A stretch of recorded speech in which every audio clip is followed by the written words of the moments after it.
a Jesus e a sua obra redentora, nós podemos olhar e temos visto com constância nessa lição sobre as festas de Israel, como que Jesus, desde o princípio, desde o Éden, ele está apresentado na sua palavra e ali está também testificado desde a promessa de que o descendente de Eva viria a esmagar a cabeça da serpente, lá depois da queda dos nossos primeiros pais.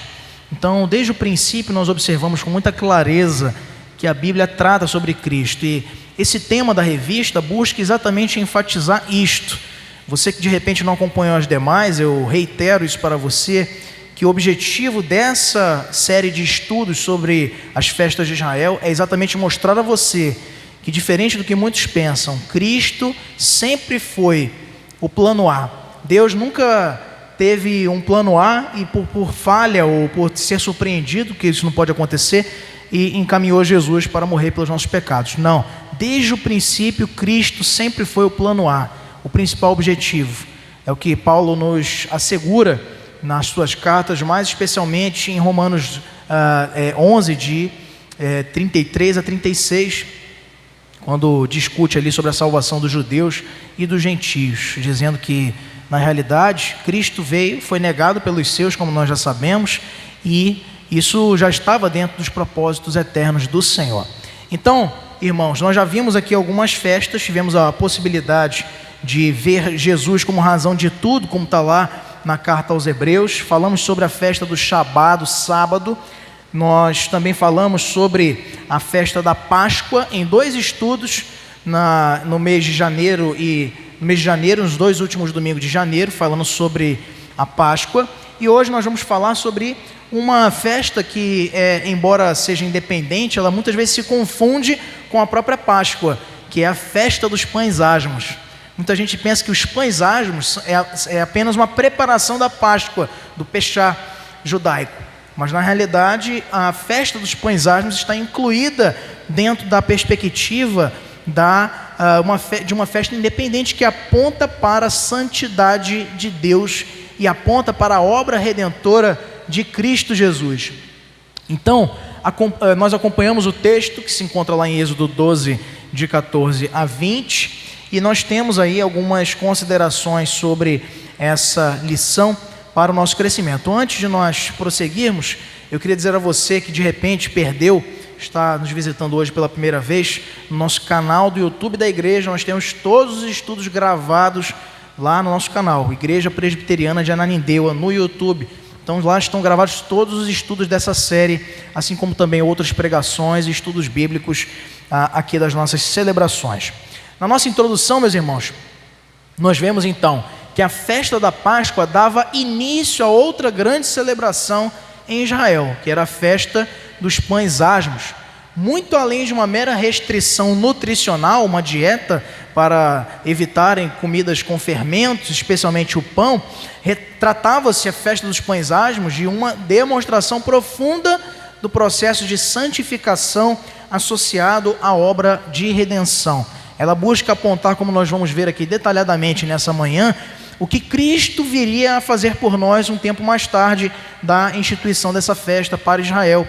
E vale lembrar que eles vão observar isso como uma lembrança, assim como a Páscoa, da sua libertação do cativeiro egípcio, onde por séculos estiveram ali sob o jugo de Faraó e do povo do Egito, e então trabalhando e sendo explorados ali, tiveram seus clamores atendidos pelo Senhor, que encaminhou a Moisés, seu servo, e também a seu irmão Arão, para que ali, então, testemunhassem e trouxessem a toda a terra do Egito os grandes sinais da parte de Deus. Quem acompanhou conosco já na quarta-feira o nosso estudo bíblico de doutrina, nós estamos fazendo um panorama bíblico, e nós falamos ainda no mês de janeiro sobre o Pentateuco.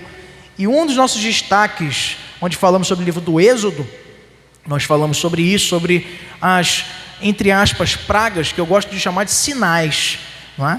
De Deus. Por que aquilo aconteceu? Nós discutíamos lá que Deus poderia, com uma única determinação, como fez com a criação, ter libertado o seu povo de uma maneira milagrosa, mas Ele mesmo tratou de endurecer o coração de Faraó.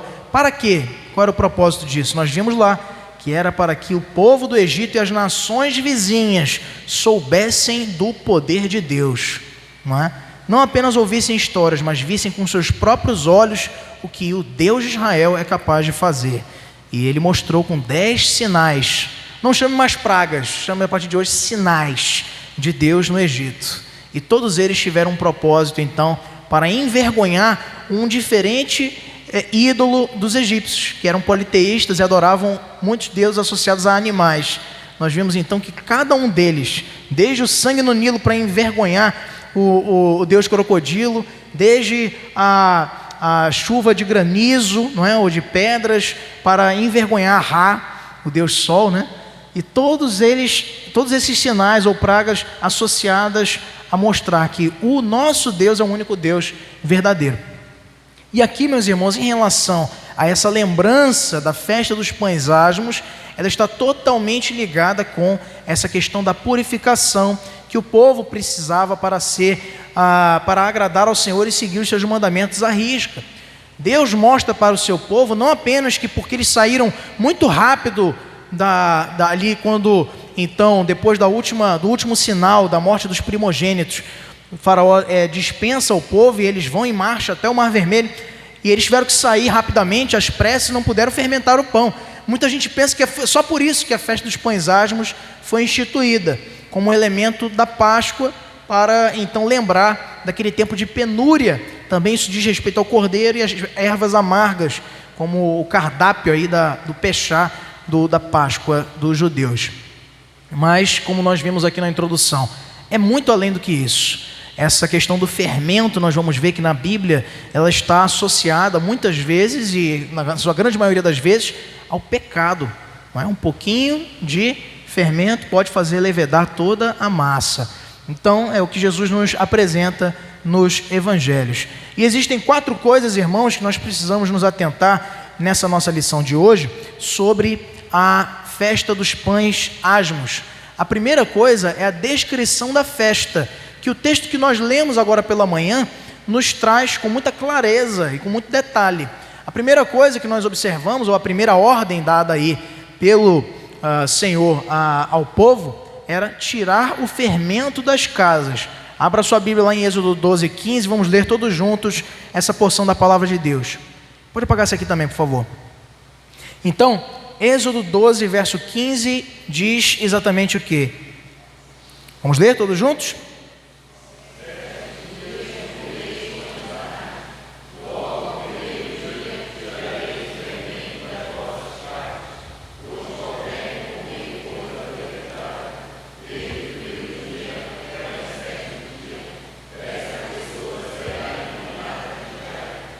Tirareis o fermento das vossas casas. Olha só como é que existe mais profundidade do que nós podemos pensar sobre essa festa dos pães asmos, não é? A festa, tem mais uma ainda, irmãos, tem mais uma ainda, que sempre é em dupla aí dos disjuntores. Então, agora, beleza. Então, observe que não é apenas não comer, como a gente pode trazer um olhar muito reducionista para a festa dos pães asmos, se nós não lermos com atenção as instruções que o próprio Deus dá a respeito dessa festa, a festa dos pães asmos. Parece-nos, muitas vezes, quando a gente lê assim, en passant, sem muita profundidade, que a festa dos pães asmos era só isso, deixar de comer pão, não é? Levedado, o pão fermentado, não é? O pão que a massa incha, aquele pão bem sequinho. Hoje, quando a gente vai nos supermercados, a gente encontra uma coisa bem parecida, que é aquele rap, né? Não sei quem já teve oportunidade fazendo dieta aí, ou restrição nutricional e já teve oportunidade. Parece uma tapioca, mas pior do que a tapioca, porque a tapioca é muito mais gostosa, né? Muito mais saborosa.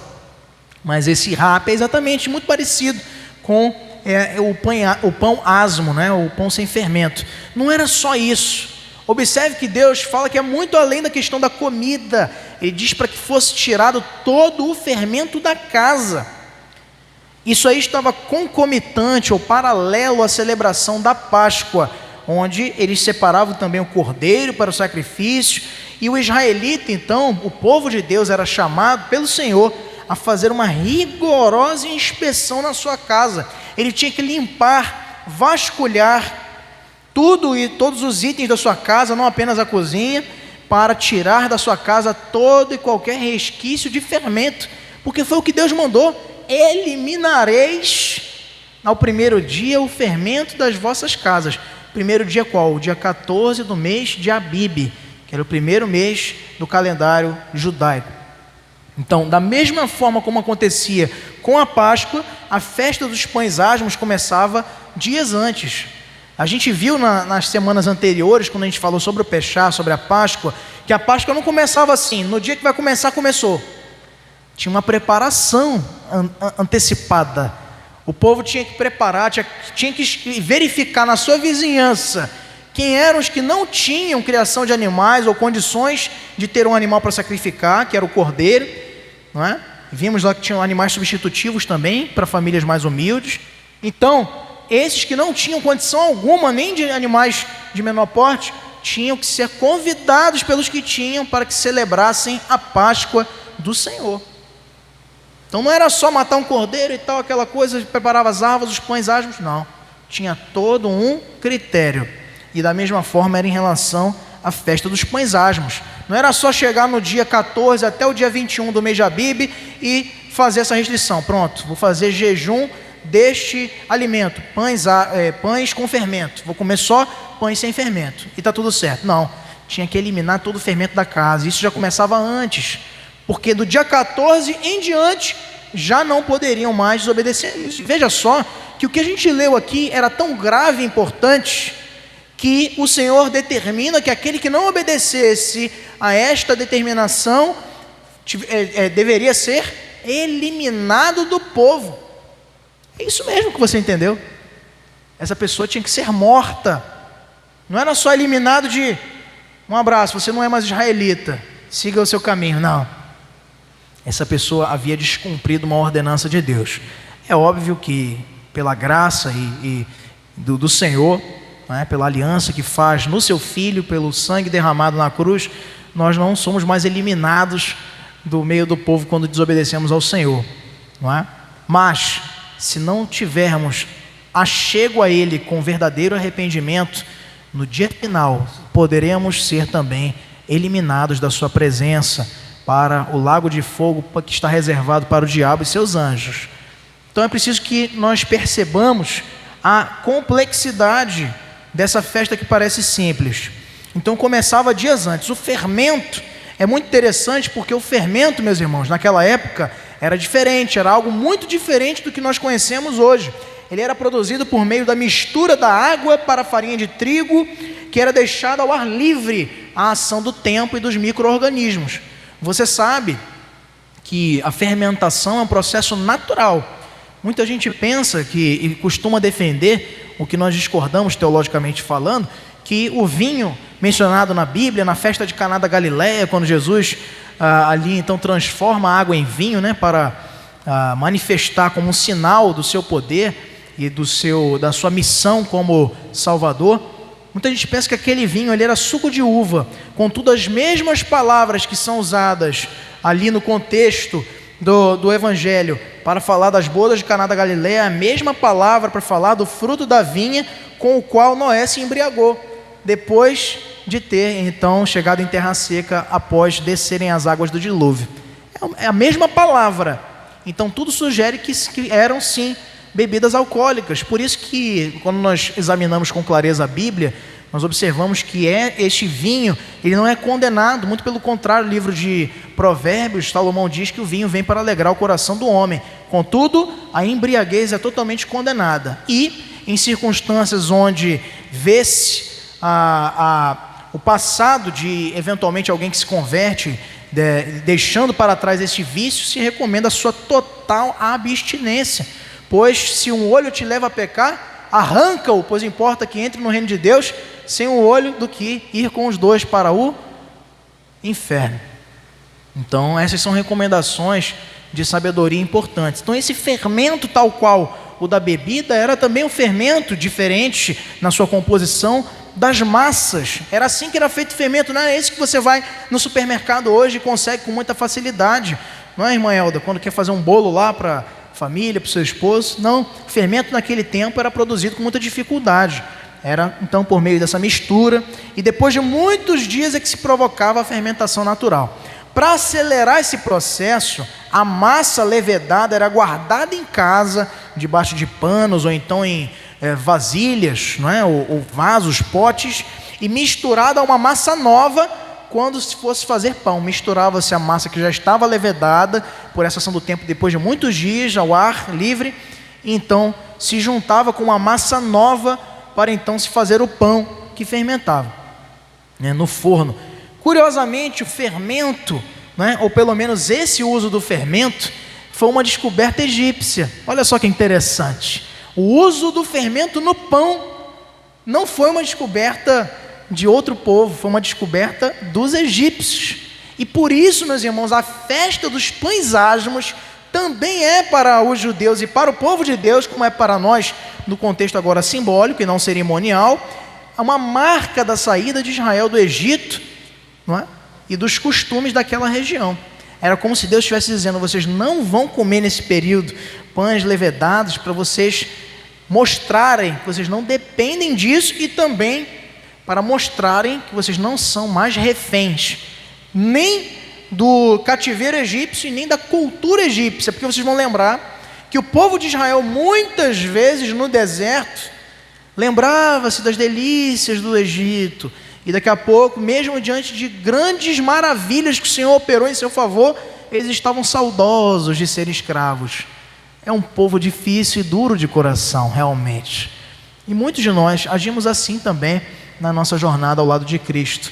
Quantas vezes nós estamos desfrutando das delícias da casa do Pai e nós nos ludibriamos ou deixamos nos iludir com falsas ofertas de felicidade, de satisfação que o mundo tem a nos dar, que são transitórias, enquanto que Deus tem para nos dar é eterno, é perene, é inesgotável, é uma fonte a jorrar para a vida eterna. A água que nós bebemos da sua parte nos dá saciedade para todo o sempre, né? Aquele que beber da água que ele tem para dar jamais tornará a ter sede. O pão que nós comemos da sua parte, não é? Ele sendo o próprio pão da vida, também nos sacia e nos alimenta para crescimento e não para a nossa própria deterioração. E é isso que acontece com o fermento no conceito aqui do pecado. Então, interessante como há essa relação toda aqui também da evitação do fermento, por ser também um artifício culinário dos egípcios. Então Deus estava dizendo para o povo também: vocês têm que se libertar, vocês têm que cortar totalmente o cordão umbilical com os egípcios. Então do dia 14 do mês de Abíb até o dia 21, vocês não comerão os pães com fermento, e sim pães asmos. Era uma festa de 7 dias, começava num Shabá e terminava no outro. Dia 14 do mês de Abíb e terminava no dia 21 do mês de Abíb. É interessante você pensar, mas no outro ano, aí muda, né? Porque o dia 14 não vai mais ser um sábado. Só que o calendário judaico era diferente. Não é o nosso calendário gregoriano agora. Então, todo ano, o mesmo dia era o mesmo dia da semana também. Essa era a realidade daquele calendário. Aí você me perguntaria: mas pastor, essa realidade ainda é hoje do povo hebreu? Não. Hoje já é outro calendário. E fica sempre, eu estou jogando aqui para você se desafiar a vir para o estudo bíblico. A gente falou disso também lá no nosso estudo de quarta-feira, quando falamos sobre as datas, e a gente viu as correspondências. O mês de Abíb, qual é o mês no calendário nosso, gregoriano, e qual é o mês hoje no calendário judaico. São diferentes e tem uma correspondência. Então, duravam 7 dias de abstinência total de fermento, não apenas nos alimentos, mas não poderiam nem tocar em fermento durante esse período. Nós observamos, meus irmãos, que a única menção do Antigo Testamento sobre a realização dessa festa, depois da sua instituição aqui em Êxodo 12, encontra-se em Josué 5, versículo 11. Abra sua Bíblia e vamos ler. Josué 5, verso de número 11. Vou pedir ao nosso irmão Marcelino, que não é o pão e vinho, Marcelino, da IPA, Marcelino da Jéssica, vai ler para a gente Josué 5, verso 11.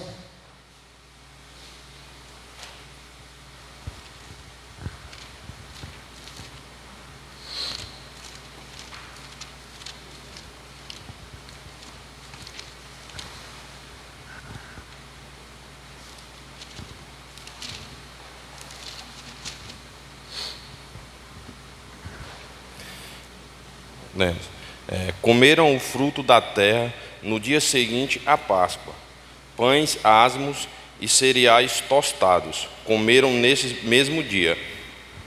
Então, essa celebração da Páscoa aqui, referenciada, obrigado Marcelino, em Josué 5,11, ela se dá 40 anos depois do Êxodo, exatamente em comemoração à sua entrada na Terra Prometida.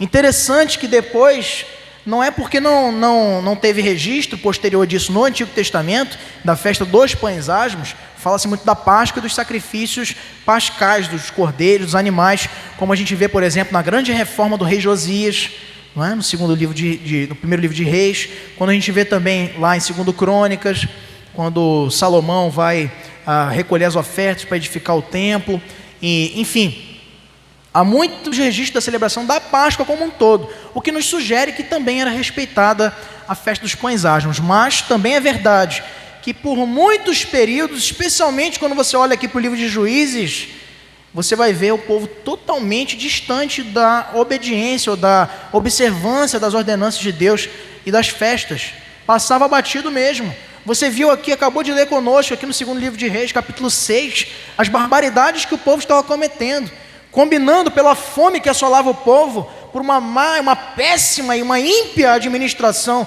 dos reis que foram escolhidos pelo próprio povo lá de Israel, o que estava acontecendo. Duas mulheres combinando, hoje eu mato meu filho para a gente comer, amanhã você mata o seu. E aí você vê dois pecados, o primeiro esse canibalismo moloquiano, totalmente pecaminoso, que é totalmente reprovado pelo Senhor. E o segundo, a mentira, que a outra ainda prometeu e não cumpriu. Gente, olha só que ponto chegaram os israelitas ali, distantes do Senhor. E por isso nós observamos que em muitos momentos da história eles deixaram de comemorar isso. Mas há esse registro em Josué 5,11, de quando eles entram na terra prometida, comeram pães asmos, cereais tostados, o que aqui é registrado pelo livro de Josué. Nos dias de Cristo, no Evangelho, a festa ainda era celebrada, mas já era muito confundida com a própria Páscoa. Veja lá em Lucas 22:1, que eu vou pedir para a nossa irmã Socorro ler para a gente, irmã Maria do Socorro, e também Marcos 14:12, presbítero Santos lerá para nós. Vamos ver como que se observava a questão da festa dos pães asmos e a Páscoa nos tempos de Cristo. Lucas 22:1 e Marcos 14:12. Estava próxima a festa dos pães asmos, chamada Páscoa. Marcos 14:12 diz a palavra do Senhor: no primeiro dia da festa dos pães asmos, quando se fazia o sacrifício do cordeiro pascal, disseram-lhe os discípulos: onde queres que vamos fazer os preparativos para comeres a Páscoa? Então a Páscoa ela era confundida aí com a festa dos pães asmos. Parece, no segundo estudioso, o grande biblista John Sitema, no seu livro Encontrei Jesus numa Festa de Israel, que dá base também para essa lição, essa série de estudos nossos, ele vai dizer que provavelmente nesse tempo já do Evangelho, depois do exílio da Babilônia, quando vai se instituir aqueles partidos dos fariseus, os saduceus, os zelotes, os essênios, esses grupos de interesse dentro da comunidade judaica, a Páscoa ela já tinha ganhado um status rabínico, mais ritualístico, ainda era observada, mas eles fizeram uma espécie de síntese unindo tudo junto, a Páscoa com a festa dos pães asmos, e dentro dessa perspectiva da festa. Então ainda era comemorada, mas a questão da diferenciação já não era muito bem clara para o povo. E hoje, por exemplo, até hoje se celebra a festa dos pães asmos em Israel, e tem uma festa muito interessante chamada Bedikat Hametz, que é uma espécie de um jogo feito para remoção de todo o fermento ou levedo da casa. Depois de uma limpeza, uma faxina normal na casa, a mãe, não é, uma mãe judia, deixa de propósito vários pedaços de pão com fermentos escondidos, parece uma caça ao tesouro. Então, alguns grandes em lugares óbvios e outros bem pequenos para os filhos mais velhos. E o pai lidera essa aventura dentro de uma família judaica, usando uma vela, uma colher de pau, uma pena, um pedaço de linho. Então a família procurava até encontrar todos os pedaços e eliminar. Então, com isso, esse joguinho, né, chamado Bedikat Hametz, hoje na cultura judaica ainda é então celebrada a festa dos pães asmos nessa perspectiva de envolver toda a família em torno dessa ordenança, de eliminar da sua casa todo tipo de levedura, todo tipo de fermento. Então, o fermento, para finalizar esse primeiro ponto, ele tinha um significado para o povo de Israel já, como depois vai ter no Evangelho, de uma maneira mais singular e no Novo Testamento, nas cartas dos apóstolos, em relação ao pecado. Mas ali, para o povo judeu, fermento significava idolatria. Quando eles comiam pão com fermento em desobediência à determinação do Senhor para que comessem pães asmos, neste período de 7 dias, então eles estavam dizendo que o seu coração ainda estava cativo do Egito. Assim como eles quando não celebravam a Páscoa e as outras festas determinadas. É como se eles estivessem dizendo: ainda não me libertei, ainda estou lá no Egito, ainda estou comendo as iguarias egípcias. Mas quando eles diziam que estavam então comprometidos com essa abstinência, eles diziam que só o Senhor era o seu Deus. E tem um outro detalhe para a gente finalizar aqui, que fala sobre a questão também da confiança no Senhor. O que foi que Daniel e seus amigos fizeram quando chegaram na Babilônia e foram apresentados a todas as especiarias do palácio, comidas sacrificadas aos deuses babilônios? Eles fizeram um voto, né, perante o servidor do palácio, né, e se comprometeram a comer apenas legumes. E o que aconteceu no final do período lá estabelecido? Eles, Daniel e seus 3 amigos, né, Ananias, Misael e Azarias, né, Sadraque, Mesaque e Abednego é um nome babilônio, que eram referências a deuses babilônios. O nome deles, hebraico, era Ananias, Misael e Azarias. Então, Daniel e esses 3 comeram só legumes e foram mais vistosos, estavam mais fortes, mais apresentáveis, mais bonitos depois desse período, apesar de os outros comerem carnes e outras especiarias. Isso é também confiança. Quando o povo judeu dizia: vou comer só o que o Senhor me determinou, pão sem fermento, pães asmos, era também um sinônimo de confiança no Senhor. Por quê? Teoricamente, o pão sem fermento ele é menos nutritivo, teoricamente, não é? Mas também ele tem menos substâncias nocivas para o nosso organismo, porque ele não está contando com a levedura. Então tem os prós e os contras, mas o que Deus quer mostrar para o povo é que mesmo sem massa, sem essa substância do pão com fermento, eles poderiam sim sobreviver confiando no Senhor. Então deu para a gente descrever aqui a festa de uma maneira panorâmica. Alguém ficou com alguma dúvida? Tem alguma consideração ou pergunta? Não? Então vamos seguindo para o nosso segundo ponto, onde a gente vai ver então sobre acautelai-vos do fermento. Então agora a gente vai começar a entrar mais na parte teológica dessa festa.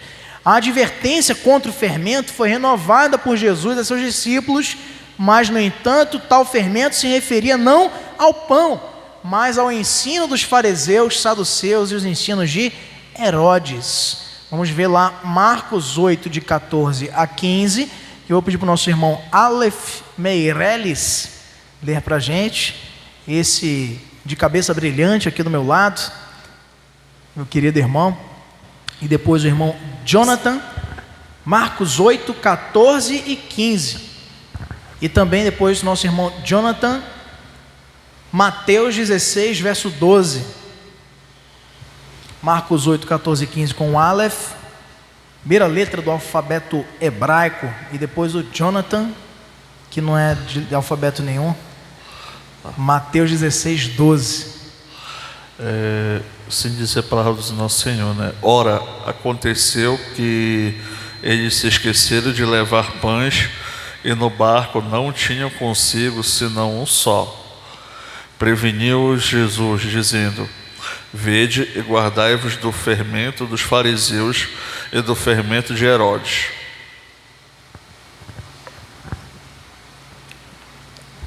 Mateus 16, verso 12. Então estenderam que não lhes dissera que se acautelasse do fermento de pães, mas da doutrina dos fariseus e dos saduceus. Então, claramente, Jesus associa muito mais do que fermento de pães, ele associa o fermento nessa linguagem simbólica que ele era mestre em utilizar, nas parábolas, nos ensinamentos que repassava aos seus discípulos, sempre tentando mostrar a essência das determinações divinas dadas a Israel desde o princípio. Não é que Jesus tenha revolucionado a lei, não. Na verdade, ele vem trazer o que era originalmente estabelecido. Tudo que a gente viu no ponto 1, sobre a essência da abstinência do fermento, é o que Jesus está mostrando para eles. Sabe o que é o fermento? É o pecado. O fermento que vocês têm que se preocupar muito mais do que o pão é a malícia dos fariseus, a frieza espiritual, a hipocrisia na vida cristã. É isso que ele vem referenciar e referendar aos seus discípulos nesta advertência para que se acautelassem, ou seja, tomassem cuidado com o fermento, que aqui era associado a esses falsos ensinos de fariseus, saduceus e do próprio Herodes. Dos fariseus em relação à questão da observância seca da lei, esvaziada de propósito, de amor, de misericórdia, o que interessava era um legalismo. Os saduceus, por outro lado, na sua descrença em relação à ressurreição, e especialmente Herodes na sua liberalidade e licenciosidade pecaminosa, pensando que poderia fazer o que quisesse por ser rei, por ter sido investido de autoridade, não respeitando as ordenações divinas, mandando matar aqueles que se opunham e o advertiam do seu próprio pecado, como fez com João Batista. Esses falsos ensinos eram fermento pernicioso, eram veneno com os quais os discípulos não poderiam se contaminar. E essa era a advertência para o cuidado, para o zelo que deveríamos ter em todo momento na nossa jornada, na nossa caminhada, enquanto crentes e enquanto servos do Senhor. Vários podem ser os nossos fermentos hoje. Naquele tempo, Jesus faz referência a esse ensino de fariseus, embora existam modernos fariseus, saduceus ou liberais como Herodes, tais quais muitos hoje vistos na mídia ao nosso dispor. Mas hoje muitas coisas podem ser fermentos na nossa caminhada cristã. Conversações torpes, palavras vãs, chocarrices, como dito lá em Efésios 5, 3-4. Quem sabe maus hábitos na família, ausência de valores e princípios cristãos, o que você assiste na televisão, o que você consome de conteúdo e entretenimento pode ser um fermento na tua vida. Quem sabe o fermento, a levedura no teu coração podem ser companhias e amizades que te corrompem. Quem sabe leveduras na tua vida pode ser uma música sutilmente te afastando do caminho da cruz de Cristo e que vai introjetando na tua consciência e no teu coração ataques diretos à autoridade de Deus na tua vida. Não existe espaço, meus irmãos, na nossa realidade para servirmos a dois senhores. Se servirmos a Deus, precisamos nos abster deste fermento, entre aspas, destes fermentos venenosos que nos afastam e nos tornam inimigos de Deus.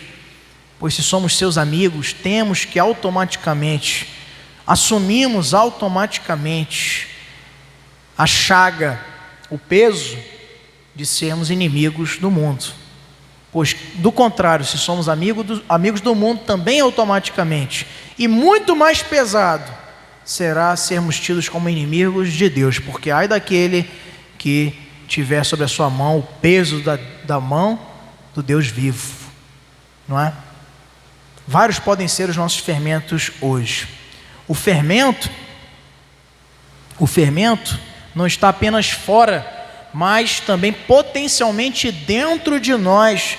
É o que o Evangelho nos adverte. São estas coisas que contaminam o homem, mas o comer sem lavar as mãos não o contamina. É o que Jesus diz lá em Mateus 15, versos de 18 a 20. Em Jeremias 17, 9, o profeta adverte ao povo dizendo: enganoso é o coração mais do que todas as coisas, e desesperadamente corrupto, quem o conhecerá? O nosso coração é esse. Nós falávamos aos irmãos, exatamente em outra oportunidade, um culto evangelístico, para apresentar aqueles que pensassem que nós somos muito bons, que a gente não, aquele que não frequenta uma igreja. Isso foi na sexta-feira, nosso grupo de comunhão, nos lares, na casa da minha sogra, irmã Leia. E nós estávamos lá conversando com uma das visitantes, lá da vizinhança lá da minha sogra, a Lúcia, tia da Sueli. E ela falava: não, mas eu sou uma pessoa muito boa, eu sou da católica, mas eu sou uma pessoa muito boa, eu acredito em Deus, nessas coisas bonitas que você falou. Eu falei: pois é, mas existe um passo a mais que precisa ser dado, pois há um mal potencialmente adormecido dentro de nós, em todas as nossas atitudes, em todos os nossos pensamentos, e sem Cristo nós somos totalmente condenáveis e tidos como injustos perante o Senhor. É Ele que nos torna limpos e nos purifica, é o que nós vamos ver em seguida.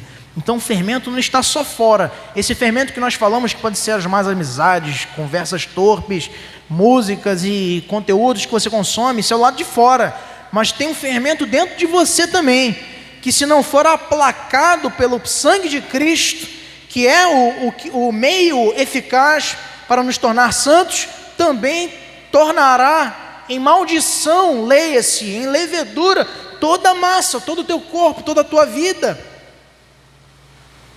Se essa levedura, esse fermento interno não for também apaziguado, não for eliminado, esse nós não podemos eliminar sozinhos, mas nós podemos fazer a nossa parte eliminando, não é? Sendo alvos do processo de santificação pelo Espírito Santo de Deus, esses externos. O interno é uma ação do Espírito Santo exclusiva, o externo é tua responsabilidade também. Ele vai te capacitar para isso, mas é você que vai dizer não para um convite indecoroso, é você que vai recusar propostas corruptivas, é você que vai tomar decisões que vão te aproximar mais do caminho do Senhor. Acautelai-vos do fermento.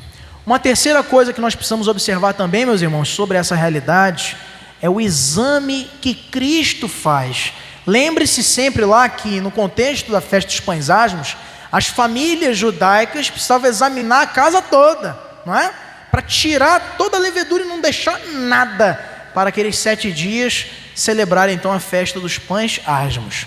Mesmo diante, agora partindo para a realidade espiritual da festa dos pães asmos, mesmo diante das maiores faxinas espirituais que possamos realizar, percebemos que não conseguimos identificar todo o pecado que há em nosso coração, e não conseguimos eliminar o pecado que não reconhecemos. Por isso, carecemos de Jesus para cumprir os propósitos da festa dos pães asmos na nossa vida. Abra a sua Bíblia lá em Salmo 19, 12, nós vamos ler com o nosso irmão presbítero Osvaldo, e a sua querida esposa Regiane Gomes vai ler para a gente Romanos 7, de 14 a 24. Vamos ver primeiro por que nós não conseguimos identificar todo o pecado que há no nosso coração. Por que será? Salmos 19, 12. Diz assim a palavra do Senhor. Salmos, capítulo 19, verso 12. Quem há que possa discernir as próprias faltas? Absolve-me das que me são ocultas. Não há ninguém que possa discernir suas próprias faltas. Por quê? Porque, como vimos lá em Jeremias 17, o nosso coração é absurdamente perverso, corrupto. Então, sozinhos nós não conseguimos entender. A gente pensa que a gente é bom, a gente pensa que a gente é gente boa, que a gente agrada o Senhor, mas na verdade tudo de bom que nós fazemos procede de Cristo. Quando nós fazemos o bem, devemos glorificar o nome de Deus e não dizer: olha só, olha para mim, eu fiz o bem, eu sou uma pessoa maravilhosa. Não é assim que funciona, porque pelo teu próprio coração, pela tua própria indulgência, você é naturalmente, pela natureza caída de pecado que nós temos, totalmente depravada, nós somos naturalmente egoístas, vaidosos, idólatras, adúlteros. É isso que nós somos. Agora, com Cristo, por isso somos feitos nova massa, que é o que a gente vai ver daqui a pouco. Não conseguimos eliminar o pecado que não reconhecemos. Se a gente não consegue olhar, a gente também não consegue eliminar. Paulo fala isso em Romanos 7, 14 a 24. Leamos com a nossa irmã. Porque bem sabemos que a lei é espiritual, eu todavia sou carnal, vendido à escravidão do pecado, porque nem mesmo compreendo o meu próprio modo de agir, pois não faço o que prefiro, e sim o que detesto. Ora, se faço o que não quero, consinto com a lei que é boa. Neste caso, quem faz isto já não sou eu, mas o pecado que habita em mim. Porque eu sei que em mim, isto é, na minha carne, não habita bem nenhum, pois o querer o bem está em mim, não, porém, o efetuá-lo. Porque não faço o bem que prefiro, mas o mal que não quero, esse faço. Mas se eu faço o que não quero, já não sou eu quem o faz, e sim o pecado que habita em mim. Então, ao querer fazer o bem, encontro a lei de que o mal reside em mim. Porque no tocante ao homem interior, tenho prazer na lei de Deus. Mas vejo nos meus membros outra lei que, guerreando contra a lei da minha mente, me faz prisioneiro da lei do pecado que está nos meus membros. Desventurado homem que sou, quem me livrará do corpo desta morte? Lê também o 25, irmão, para encerrar com chave de ouro. Graças a Deus por Jesus Cristo, nosso Senhor, de maneira que eu, de mim mesmo, com a mente, sou escravo da lei de Deus, mas segundo a carne, da lei do pecado.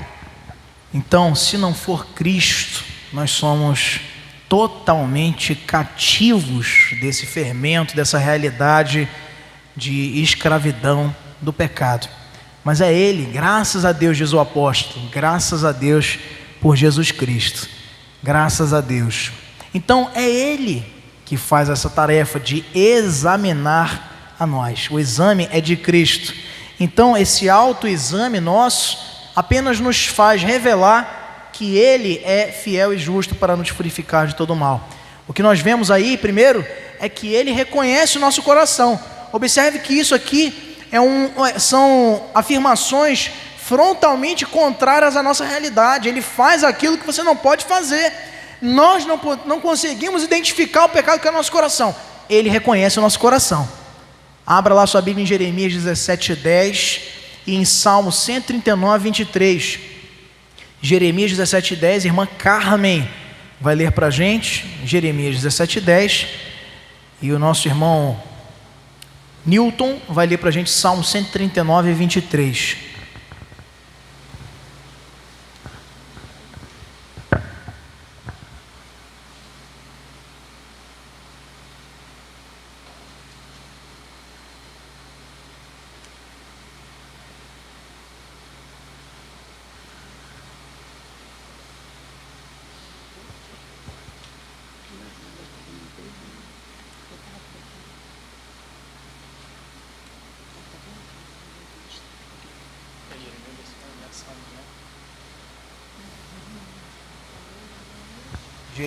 Jeremias 17:10.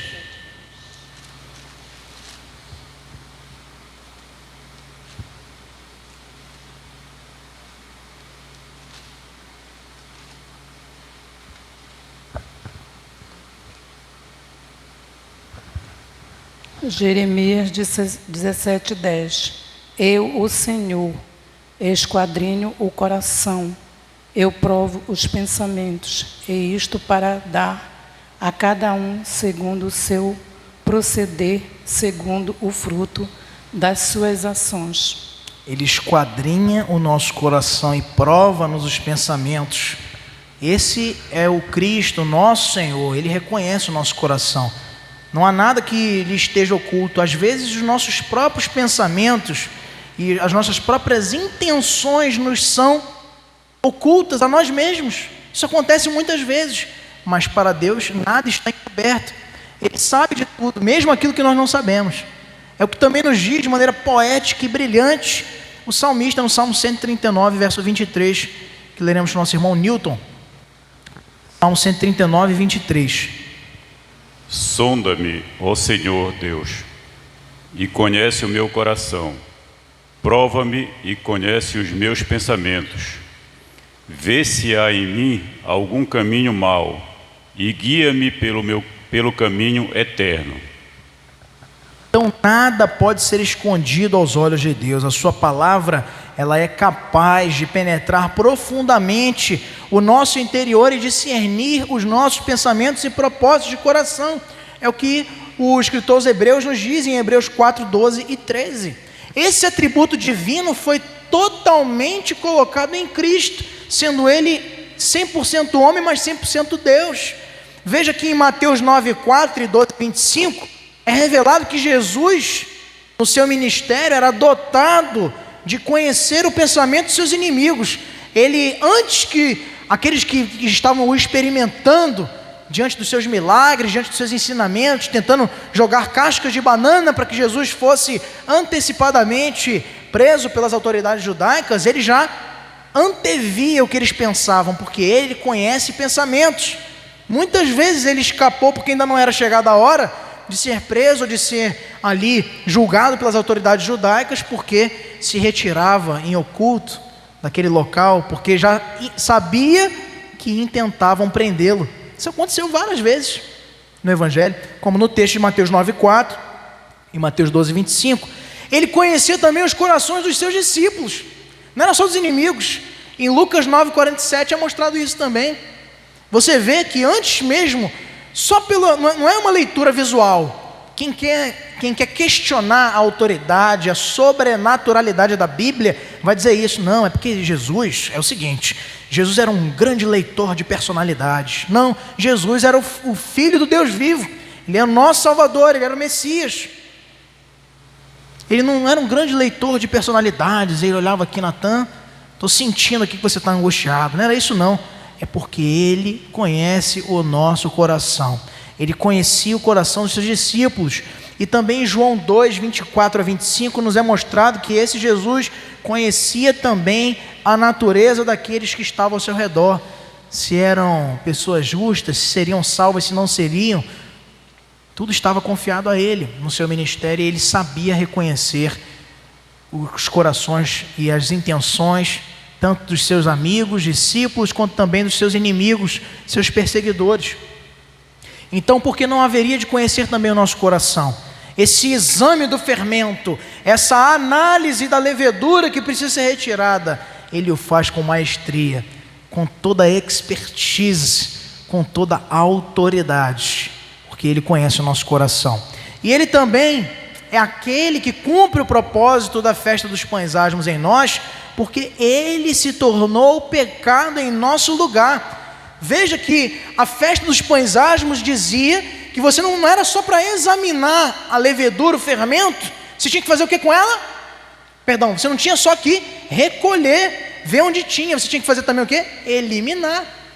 Você tinha que extinguir todo o fermento da casa. Foi a primeira ordenança relacionada à festa dos pães asmos. E no ponto de vista espiritual, esse fermento, que muitas vezes somos nós mesmos, o nosso maior inimigo, somos nós. Como é que você vai se auto-eliminar a sua velha criatura? Você não consegue. Esse é um suicídio impossível. Você não consegue matar a sua velha criatura. Paulo falou isso, o texto que acabamos de ler. Ele está preso a esse corpo de morte. Mas quem é que o liberta dessa algema eterna, não é, de perdição e de juízo? É Cristo, porque Ele se fez fermento, Ele se fez pecado em nosso lugar. É o que está na segunda carta aos Coríntios, capítulo 5, verso 21, que eu vou pedir para a nossa irmã Marcilene ler para a gente. Segunda carta aos Coríntios, capítulo 5, verso 21. E O seu esposo vai ler para a gente, primeira carta de Pedro 3, verso 18. É Rubem, né? Irmão Rubem vai ler para a gente, primeira carta de Pedro, capítulo 3, verso 18. Vamos ver, Jesus se torna pecado em nosso favor, em nosso lugar. Ele se fez fermento quando nós não poderíamos.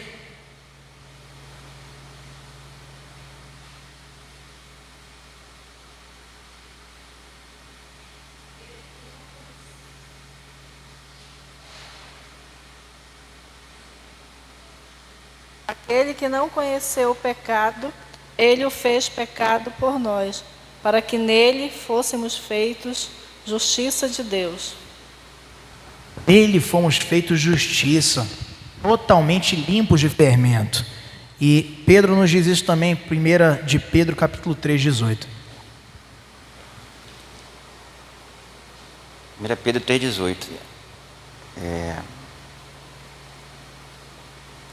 Pois também Cristo morreu uma única vez pelos pecados, o justo pelos injustos, para conduzir-vos a Deus, morto, sim, na carne, mas vivificado no Espírito. Amém. Obrigado, meu irmão. Cristo morreu uma única vez, de uma vez por todas, em caráter definitivo, fazendo-se injusto, para nos tornar justos. Aquele que não tinha nada para ser condenado, aquele que experimentou todas as nossas realidades, luto, tristeza, fome, angústia, traições, deslealdades, e em nada foi encontrado em pecado. Este morreu de maneira inocente, mas para cumprir um eterno propósito de nos tornar justos, de nos fazer desfermentados, puros, santos na presença do Senhor. Jesus, meus irmãos, a morte vicária de Cristo era o único meio pelo qual nós poderíamos experimentar essa eliminação do fermento que é o pecado. A santificação era a única maneira, era Ele morrendo, se dando por nós. É o que nos diz lá também o texto da própria primeira carta de Pedro, no capítulo de número 1, versos 15, versos 18 a 19, verso 22, é Ele que purifica a nossa alma, nos torna santos em todo o nosso procedimento. Então, desde então, todo o Novo Testamento vai mostrar a morte de Jesus ligada com o processo de santificação. Nós só somos santificados pela ação proveniente, decorrente da morte de Cristo, porque a sua morte possibilitou que ao confessarmos os nossos pecados, pudéssemos então ser perdoados. Porque a saldo agora, na nossa dívida foi saldada, e agora nós temos, em vez de dívida, nós temos crédito com o Pai, por conta da obra redentora dEle. Ele é capaz de nos examinar nesta questão do fermento. E nós queremos concluir, meus irmãos, falando dessa nova massa, que já é o resultado dessa eliminação do fermento que Cristo opera em nós. Diante da obra purificadora de Jesus, esse chamado à santificação adquire um significado muito mais profundo. Não é só uma mera cerimônia que os judeus estavam acostumados ali a celebrar, por ocasião da concomitância da Páscoa, de comerem os pães asmos, eliminar o fermento da casa, ou das festas onde as famílias, como eu falei para vocês, até hoje celebram isto. Não é apenas um jogo, não é apenas uma brincadeira. A santificação hoje é um compromisso para o crente, é uma missão.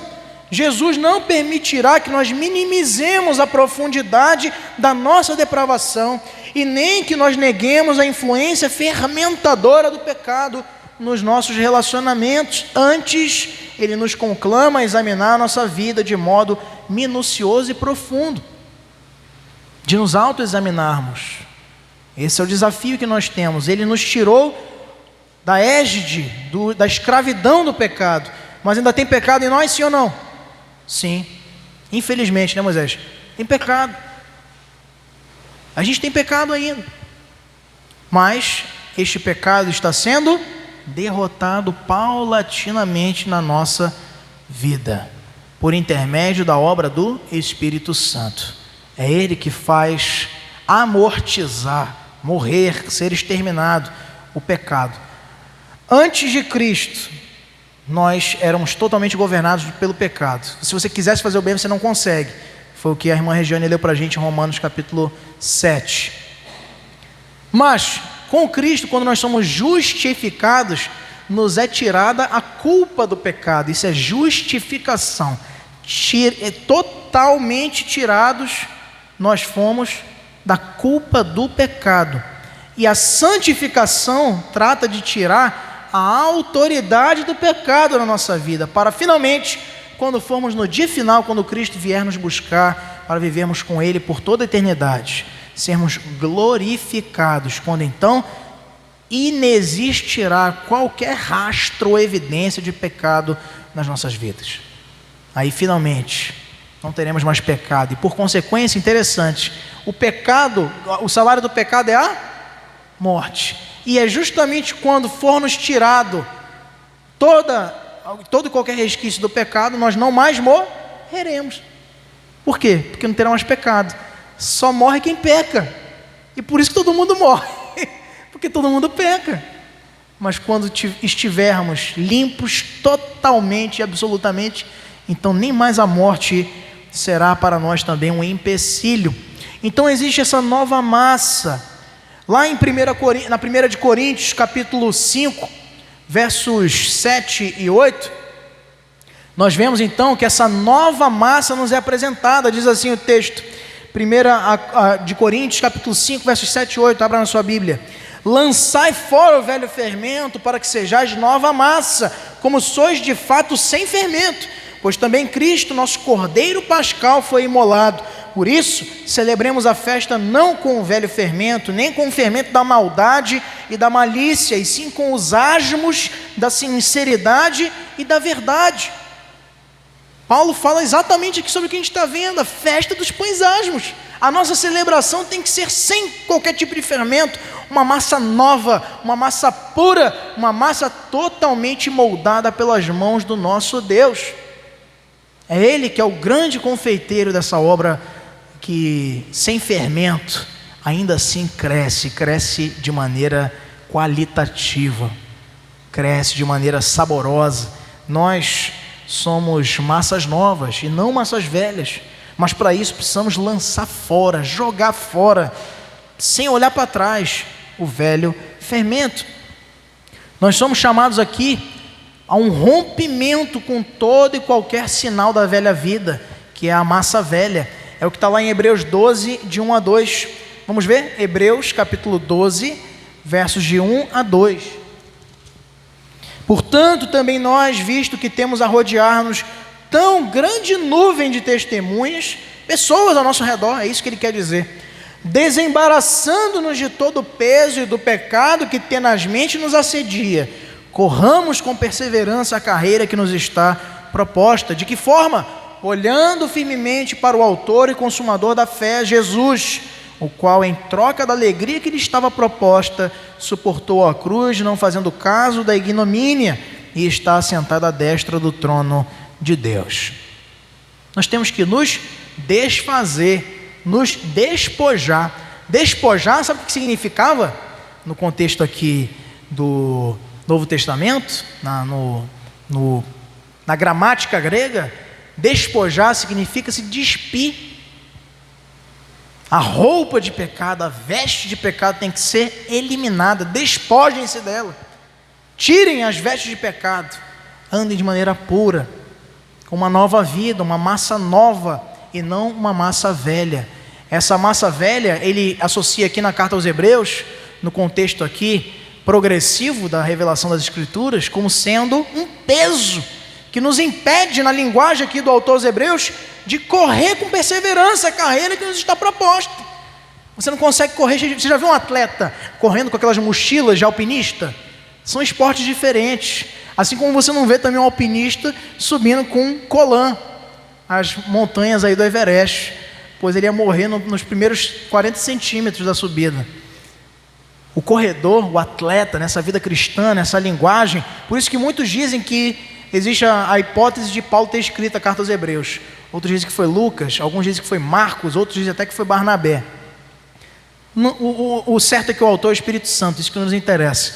Mas o que eu quero dizer para você é que alguns associam a Paulo por causa dessa linguagem do atleta. Ele usa muito isso na carta aos Filipenses, também na carta aos Coríntios, essa coisa de correr, de lutar, não é? Ele fala isso também na carta ao Timóteo, na segunda carta ao Timóteo, no capítulo 4, né? Combati o bom combate, completei a carreira. A carreira é a corrida da maratona. Essa carreira, essa corrida, ela só pode ser corrida por você, meu irmão e minha irmã que me ouve aqui nessa manhã, e você que vai nos ouvir no YouTube depois, quem sabe. Você não consegue completá-la com um monte de pesos nas costas, com um monte de penduricalhos, com um monte de coisas que vão te atrasar na caminhada e possivelmente vão te fazer desistir. Porque ninguém consegue completar essa carreira com esse peso. E o peso aqui colocado é o pecado, é o fermento, é a velha vida, é a velha roupa que nós precisamos nos despojar. Hebreus está dizendo aqui, vocês têm muita gente olhando para vocês. Muita gente, isso não é para te pressionar não, é para te comprometer. Tem muita gente, tem uma grande nuvem de testemunhas. Então olhem para a carreira com compromisso. Tendo em vista a aliança que Deus faz com vocês. Esqueçam-se das velhas roupas. Despojem-se, deixem para trás. Despojar de todo o peso, correr olhando firmemente para Jesus. Por isso, o fermento da malícia, da maldade, não devem mais contaminar nossa vida, não podem mais estragar nossa festa espiritual dos pães asmos, festa da pureza, festa da santidade, que começou com a redenção na cruz de Cristo. Meus irmãos, Ele não morreu na cruz, Ele não derramou seu sangue puro, carmesim, para você andar com roupa velha. Deus não fez todo um sacrifício de dar o seu Filho unigênito para você continuar com velhos hábitos, com pesos, fermentos que te amaldiçoam, que te puxam para baixo, que te deixam pesado nessa corrida.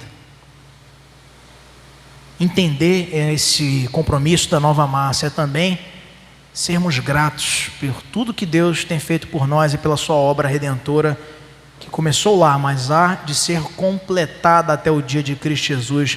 É o que nós vemos lá em Filipenses 1, verso 8.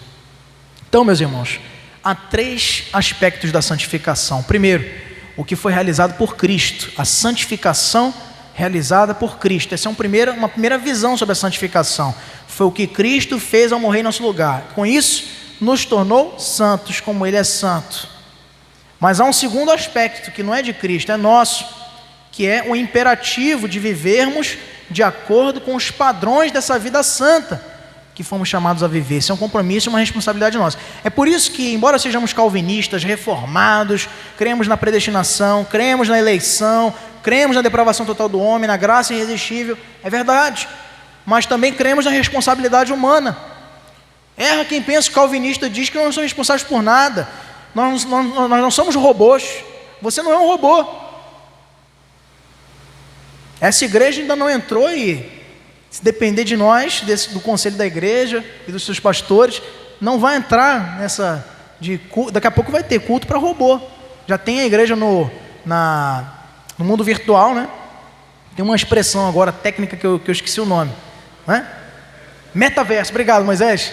A igreja no metaverso. Já tem muita igreja no metaverso. Gente, eu não vou nem comentar isso aí. Igreja é isso, é gente, é vida na vida. Tinham antigamente, no passado, olha que eu sou novo, hein?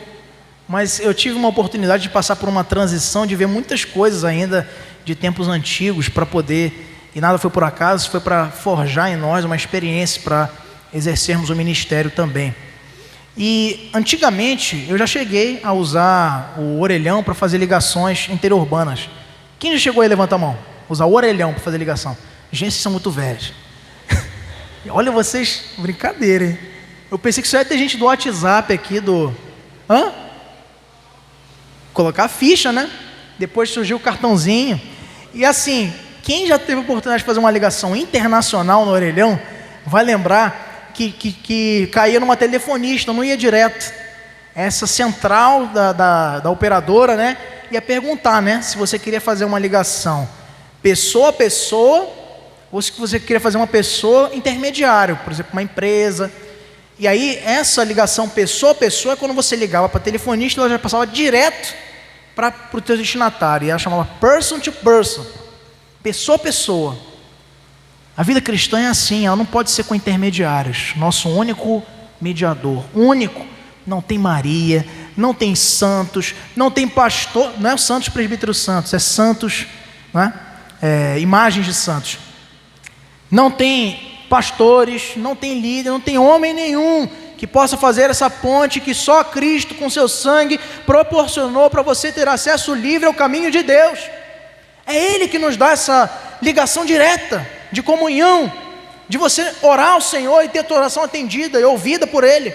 Não precisa vir para mim para orar, minha oração não é mais especial que a sua, porque Cristo morreu para se sacrificar, para se dar em nosso favor, nos fazer justos, nos fazer puros, sem fermento, e nos dar esse contato, esse privilégio, essa dádiva de ligarmos para Ele, person to person, pessoa a pessoa, de vivermos aqui na horizontalidade da fé cristã, pessoa a pessoa.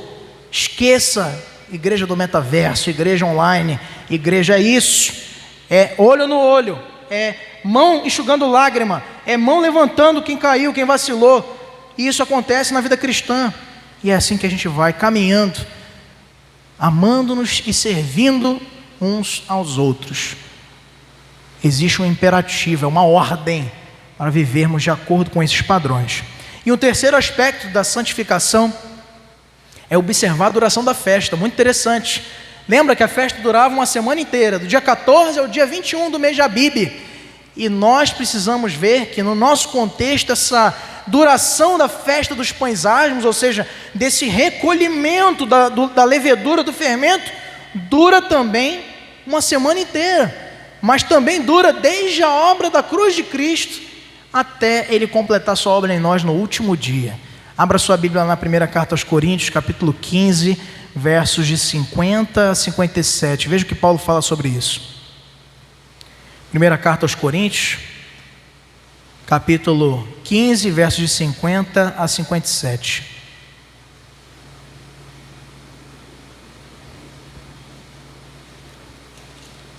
Diz assim a palavra de Deus: isto afirma, irmãos, que a carne e o sangue não podem herdar o reino de Deus, nem a corrupção herdar a incorrupção. Falando aqui, olha só, do fermento.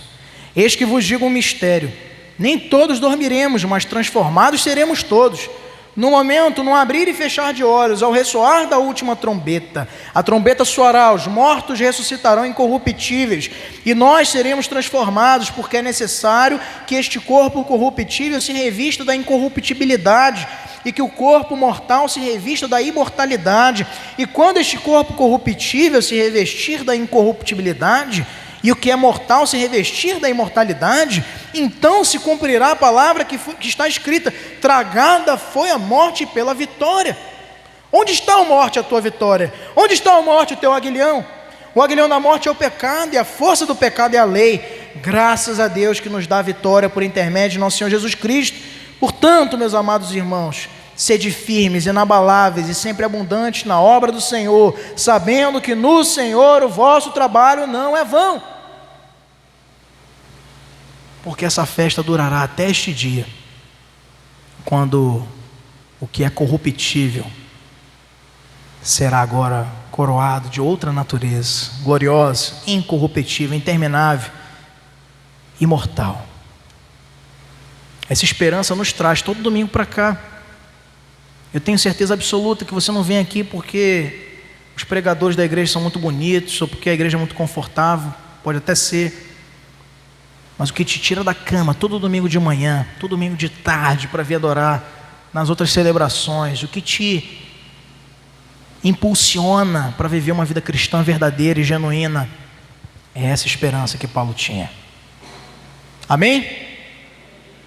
Conclusão, meus irmãos. A festa dos pães asmos nos ensina a tomar atitudes claras contra a influência de todas as formas de corrupção, dentro e fora de nós. E a compreender que a santidade é a principal característica da nova vida, da vida cristã.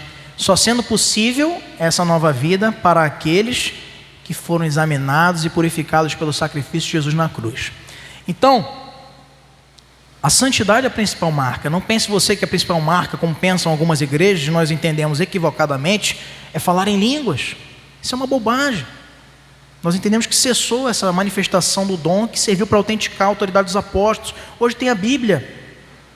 Hoje nós temos a profecia fechada, a revelação do Senhor à nossa disposição, para lermos de dia, de noite, em todos os momentos. A principal característica, meus irmãos, não é também oratória, não é você ser uma pessoa afeiçoável, muito simpática. A principal característica da vida cristã é santidade. E é isso que a festa dos pães asmos nos ensina. Você tem experimentado os efeitos dessa santificação? Eu deixo essa pergunta para você refletir, para você se autoexaminar. Temos duas frases aqui para encerrar que nós colocamos. A primeira de Charles Spurgeon, dizendo: aquele que não se importa de maneira alguma com a santidade, não conhece nada do amor de Cristo. Né? Despreza o seu sacrifício, despreza a sua obra redentora. E, frase Steven Lawson: a santidade não é o caminho para Jesus, Jesus é o caminho para a santidade. A santidade não é uma estrada pavimentada que você vai caminhando e trilhando, morrendo para si mesmo, vivendo para Cristo, chegando perto dele. Não, Jesus é o caminho, é o que está lá em João 14,6. Eu sou o caminho, a verdade e a vida, e ninguém vem ao Pai senão por mim. Que Deus nos abençoe, meus irmãos, e que tenhamos no nosso coração essa certeza, essa segurança. Fique de pé nesse momento conosco para nós encerrarmos a nossa EBD de hoje e vamos orar ao Senhor e em seguida entoar um hino de louvor ao Senhor. Senhor Jesus, nós te agradecemos, Pai, porque foi do plano do Senhor desde a eternidade, desde antes da fundação dos séculos, que o teu Filho padecesse em nosso favor como o Cordeiro de Deus que tira o pecado do mundo. Nós não podemos nem pensar, Senhor, qual é o tamanho,